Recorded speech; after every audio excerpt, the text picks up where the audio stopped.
আসসালামু আলাইকুম মামা। ওয়ালাইকুম সালাম। মামা, বহুত দিনে আপনারে হাতে কলমে হাতে কাজে হাতে নাতে পাইছি আর কি, যেটাই বলি আর কি। তো আপনি একের ভিতরে 3 2 ফলান, আপনার গরু ফলতেছেন মাসাল্লাহ। আপনার বর্তমান গরু কয়টা? গরু চারটা। 4টা গরু। জি। এবং কি আপনি গরু ফলাইতেছেন, ঘাসও চাষ করেন না, কেমনি কি করেন একটু জনগণের উদ্দেশ্যে কোনছেন? এটা নিজের কাছে সব কিছু, এটা যদি আমি নিজে চেষ্টা করি তেও ফলন ফলন একটা।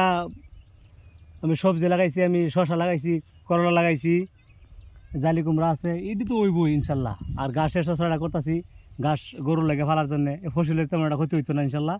তো ফসল মোটামুটি বিক্রি করতে পারি বালা সিজন আইলে। ওখানে আবার লাগাইছি, এই তো ঘাস হইব গরু খাওয়াই, ফসল বর্ষাকালের ফসল হইব ইনশাল্লাহ।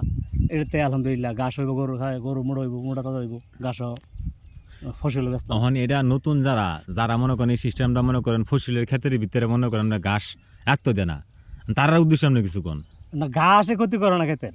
ঘাস হইব গরুর, ঘাস হইলে হয়ে দেখে তো 2 4টা যে ফলের মধ্যে কমো, গরুর কিন্তু হিন্দা লাভ হইতাছে। কিন্তু গরুর মধ্যে এক মোটা অঙ্কের টেয়া পাইব। যেমন আমি 4টা গরু ফলাচ্ছি আল্লাহ দিলে, ঘাস ফলন যদি মনে করি মাসে বছরে 1.5 লাখ টাকা বেশি ক্ষেত থেকে, আরও ইনশাল্লাহ 1.2 লাখ টাকা আমার 2 লাখ টাকা গরু থেকে লাভ হবো। তাহলে তোমার এই একের ভিতরে 2 হয়ে গেল ইনশাল্লাহ। ক্ষয়ক্ষতি হইতো না এমন একটা। আচ্ছা আচ্ছা, ধন্যবাদ মামা আপনারে সুন্দরভাবে যারা কৃষক যারা আছে তারা বোঝানির লেগে।